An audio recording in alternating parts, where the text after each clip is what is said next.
GR IAS Academy.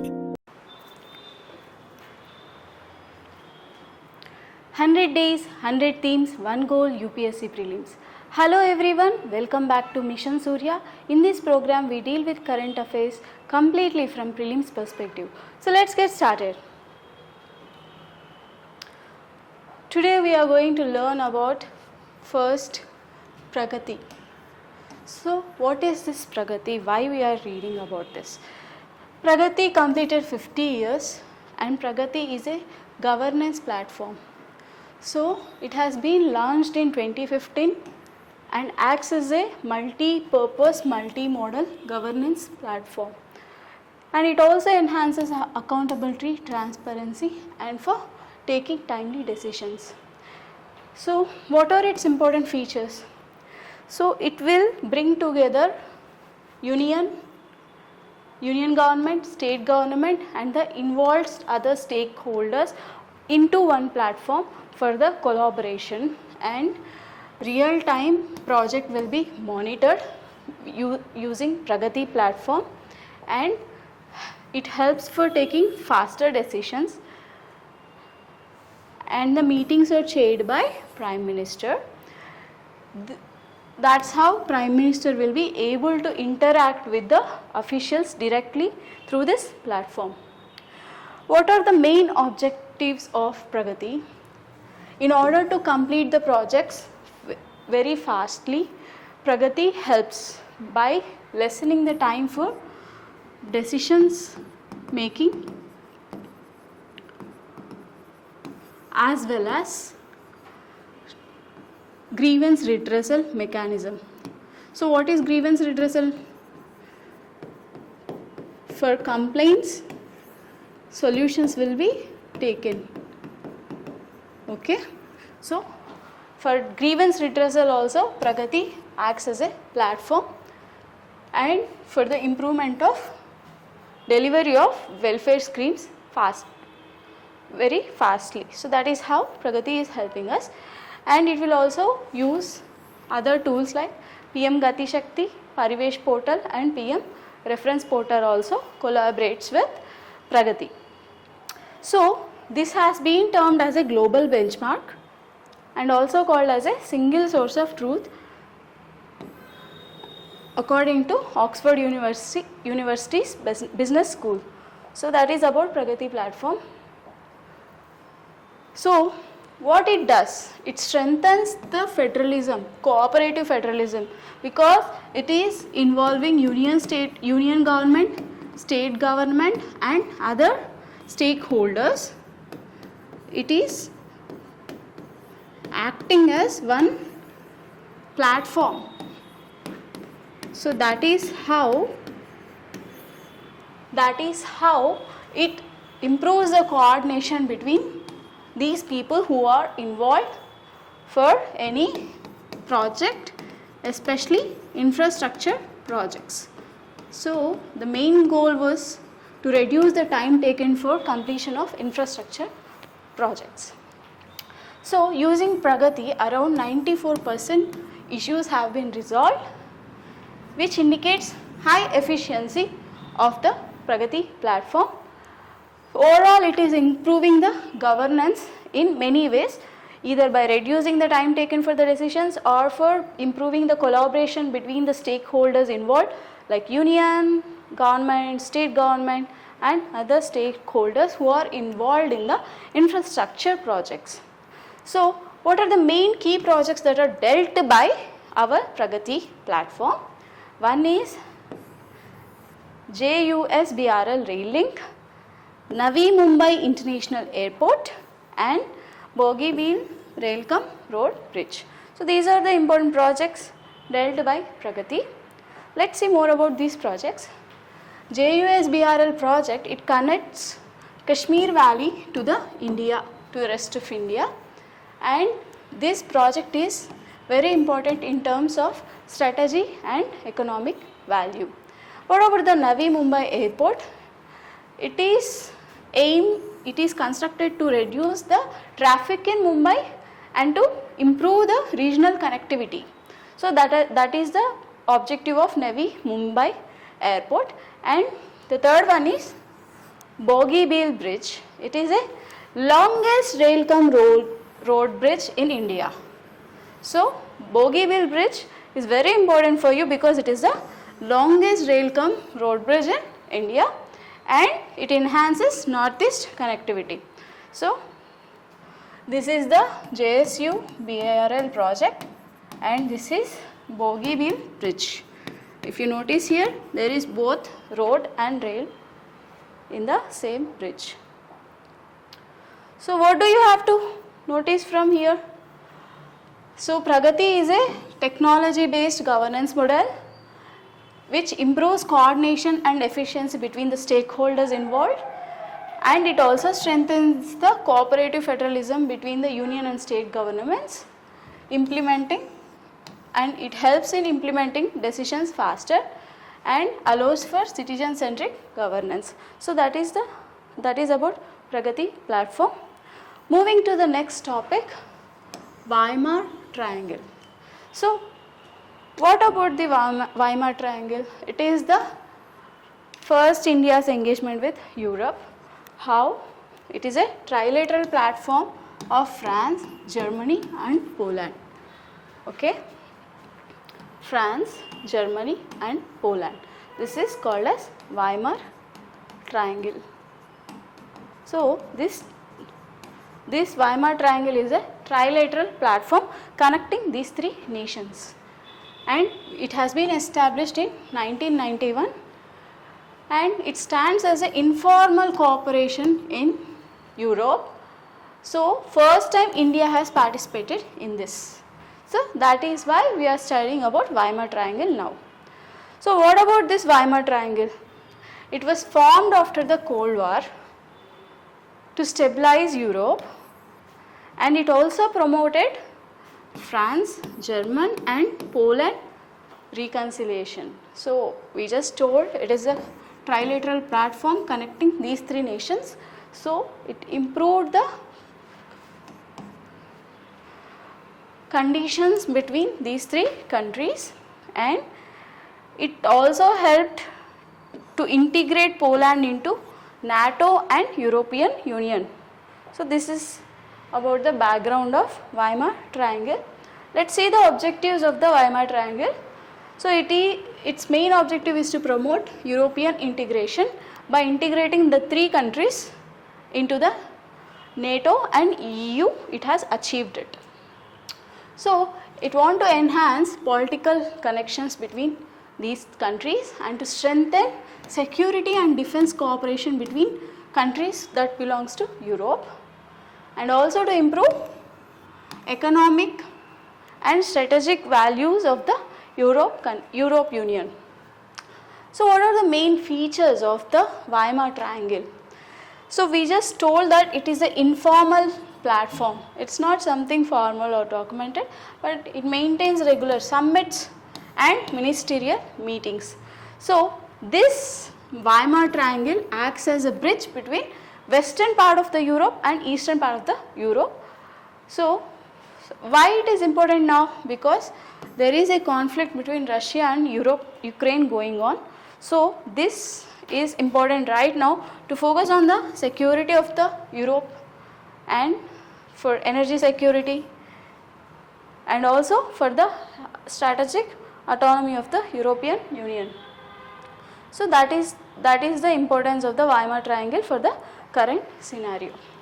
So what is India's participation in this Weimar Triangle? First time it has participated in the Weimar Triangle, and then it reflects the growth of the partnership between India and Europe, and also our alignment with the EU nations. So this stands as an example that India wants to cooperate with the European Union and also have the good relations with them. So where do we want to cooperate with EU? In case of security and defense and for technology, especially for economy, with respect to the energy security right now because of the conflicts and the Strait of Hormuz choke point is there. So amid all these issues, main is for economy and how it affects India. So diplomatically it will change the relationship with the Europe, and for strategic partnerships, and for also having changing the world order according to the our advantage. So what you have to get from this topic? So Weimar Triangle is a platform regarding EU and it is informal, and India's participation gives a good growth for relations between India and European Union, and for opens new ways for strategic, economic and security concerns as well. So this paves the way for India to have good relations with European Union in terms of many other policies. Moving to the next topic, consumer price index. So why you are studying about consumer price index? Already it is part of economy, right? Because it has been revised, so that is why. How it is revised? Why it is revised? So usually MOSPI releases the CPI and the base year has been changed to 2024. So what CPI will reflect? It will reflect the consumption pattern of the goods, and it also helps in improving the measurement of inflation. So for getting accurate inflation, CPI also plays main role. So that is why CPI is important for the calculation of inflations. So what about important findings that comes from CPI 2026? So headline CPI inflation stands at 2.75%. For rural it is 2.73 and for urban it is 2.77.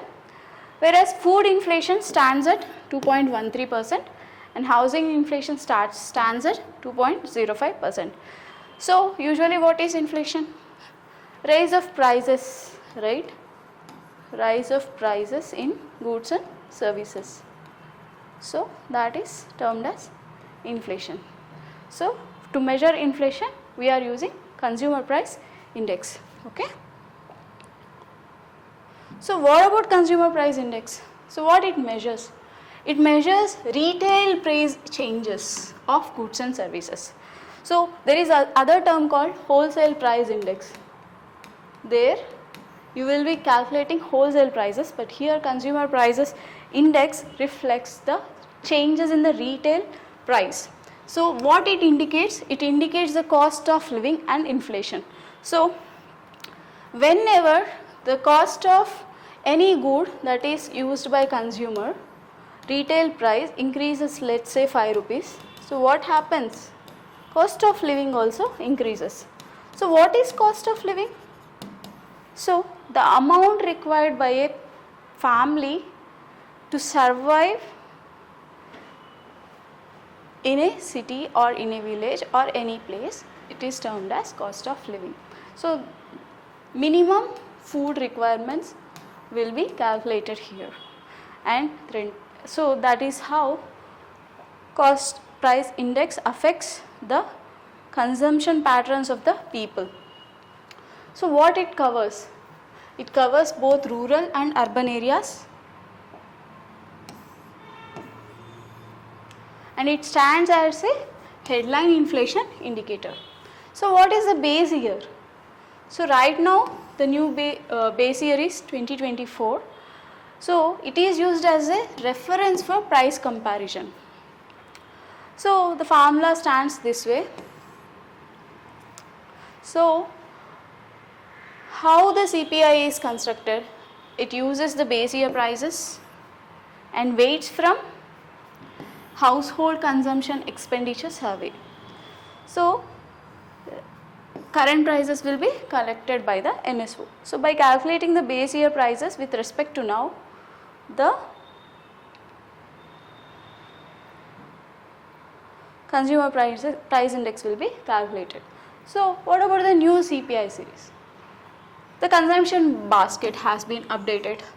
So there will be a special basket wherein the goods and services will be considered as one basket and the price will be calculated for those products which are present in the basket. So that is how CPI will be calculated, right?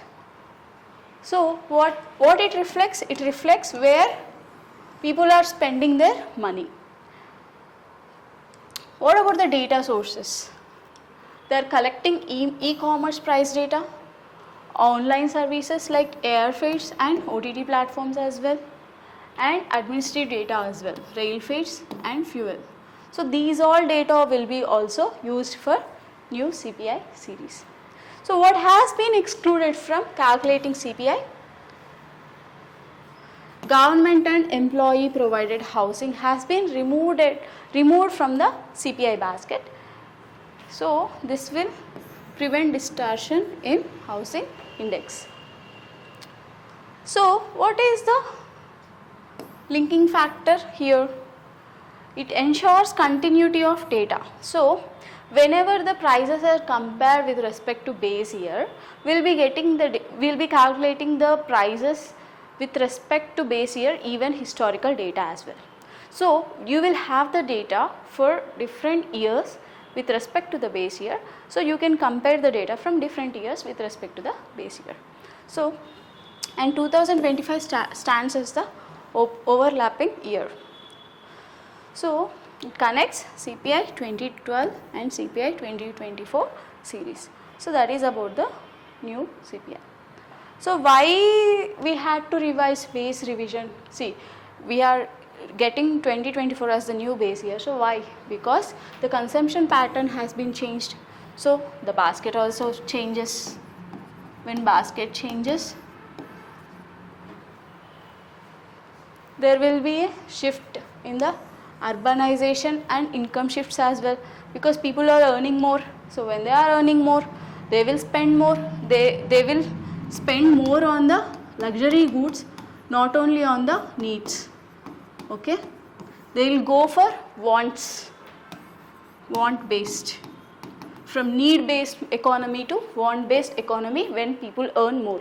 So that's how income changes lead to the difference in the consumption patterns as well, because of which policy also needs a change. Okay, so who uses this data? RBI uses the data, and the target of inflation stands as 4% plus or minus 2%, and this helps to take policy decisions regarding monetary policy. So what you have to note for here for the exam, CPI revision is done for every 3 to 5 years. It improves accuracy for calculating inflation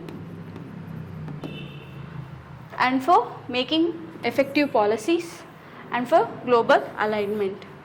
So this ensures CPI as a reliable inflation indicator. Okay. Moving to the next topic, PSL norms. So what is priority sector lending?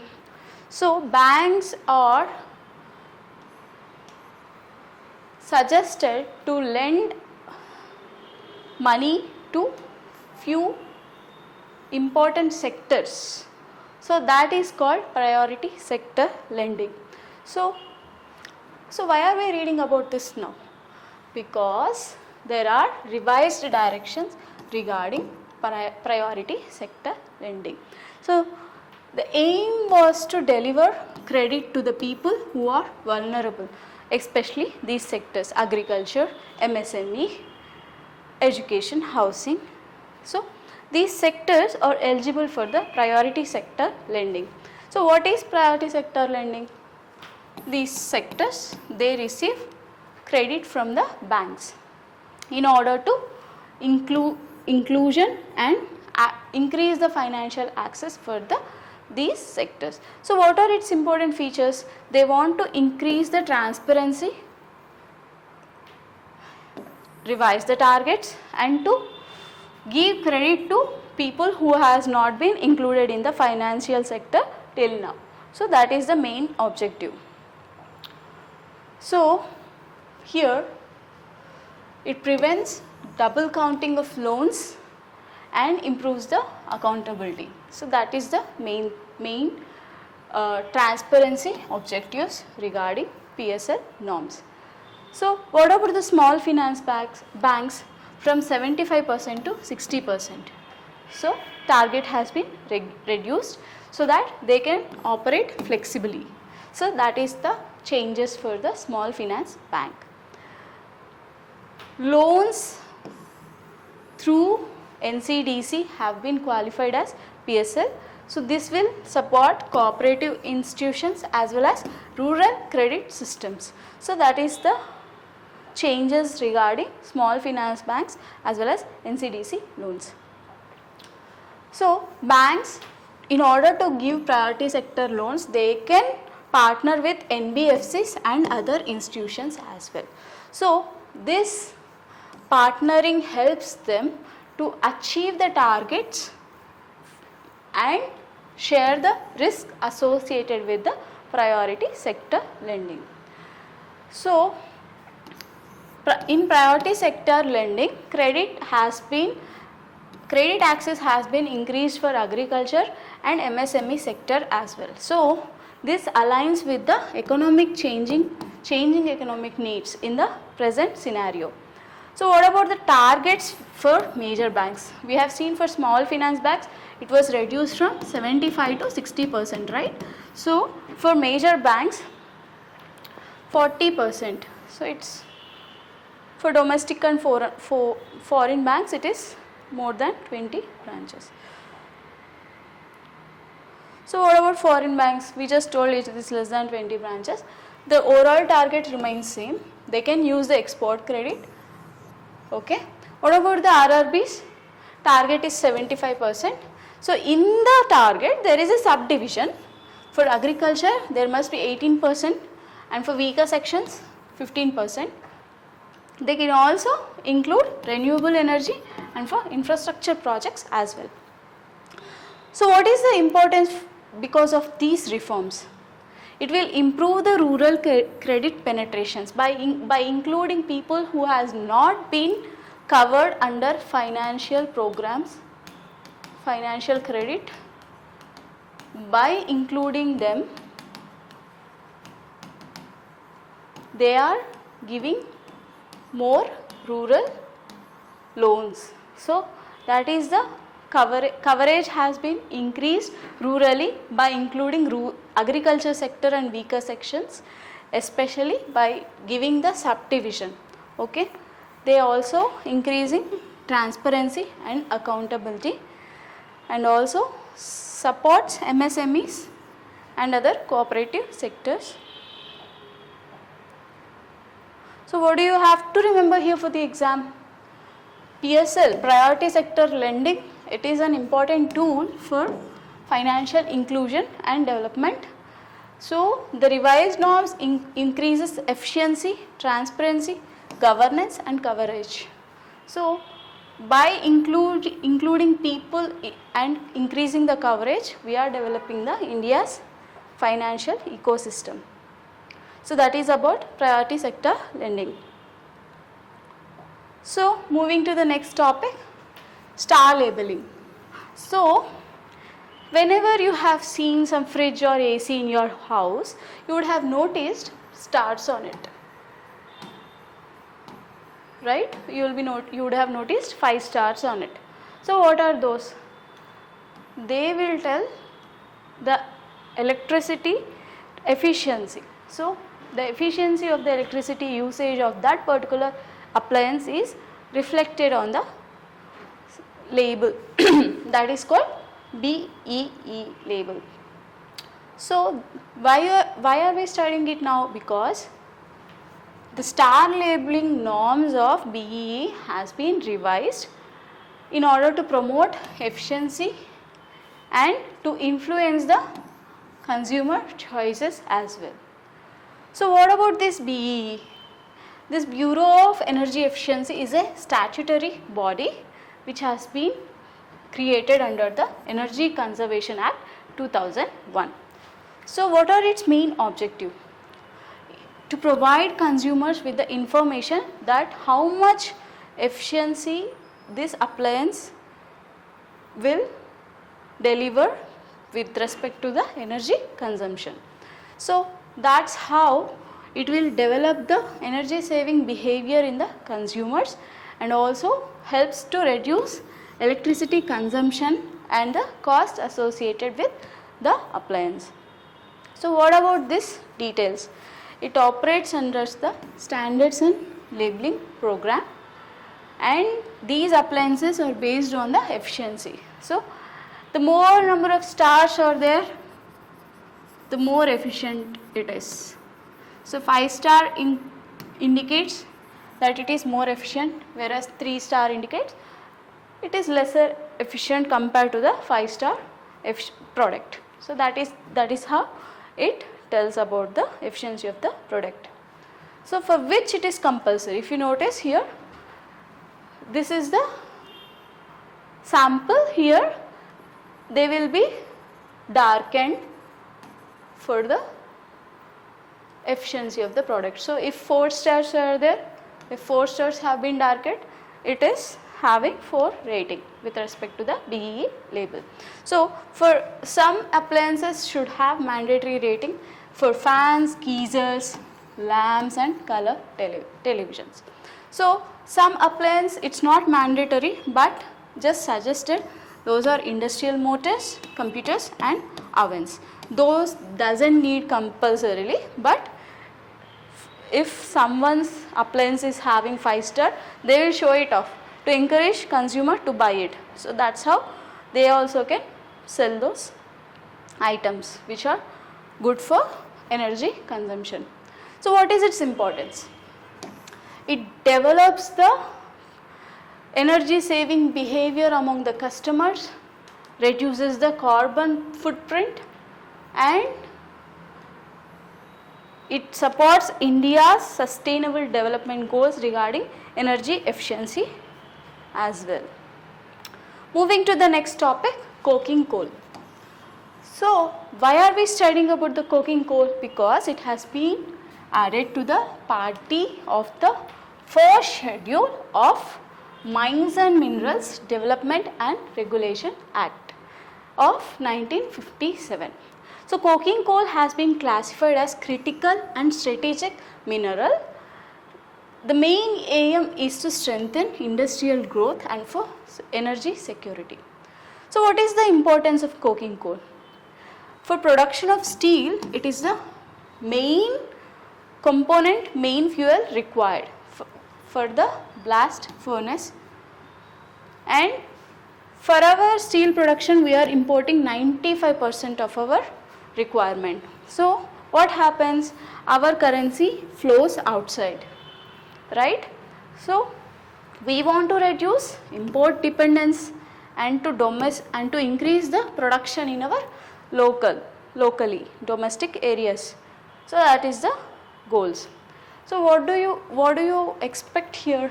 We want to get faster approvals regarding mining leases and for improving ease of doing business. So they want to boost the exploration of minerals and mining as well.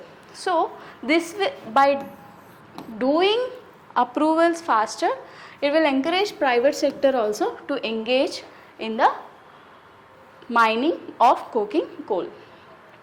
So what about coking coal? It is used to produce coke, which is very important for the production of steel. It is also used for cement manufacturing, chemicals and petrochemicals as well. So that is about coking coal. So this coking coal is majorly found in Jharkhand, West Bengal and Chhattisgarh. Okay. So these are the key places where we find coal reserves. So there are certain challenges as well, like domestically we are not producing because 95% of our requirement of coking coal comes from other countries, because our domestical coke consists of high ash content and there are deep and difficult places to mine in our country, and there are other issues like underground fires, land acquisition and poor geological data. So these are the challenges. And what did the government do? So they have launched mission coking coal, and for commercial mining there is an allowance of 100% foreign direct investment, and there is a revenue sharing auctions as well, and they have fast mile connectivity projects, and MMDR Act has been launched. What are its key features? Governs mining regulation in India, it empowers central government, and there are two foundations, one is District Mineral Foundation for the welfare and NMET for the exploration. So there was amendments. Lithium has been removed from atomic minerals list, and critical mineral blocks were also included for auction, and exploration license are introduced for few minerals that are very deep. So what is the importance? It supports Atmanirbhar Bharat, enhancing energy security and industrial growth, and reduces the import dependency. Right now it is around 94 to 95%. So they want to reduce the import dependency of the coking coal. So what do you have to remember here for the exam? So recognition of coking coal as critical mineral is a reform taken place, and domestic production increase, and investment by the private sector is enabled by allowing the 100% FDI also, and resource security as well. So we want to reduce dependency from other countries. So that are the main important topics for today. So for complete notes, please visit our website. For complete UPSC preparation, subscribe to our YouTube channel, follow us on Instagram and Telegram channels. For past videos, check our playlist. Links are given in the description box below. Thank you.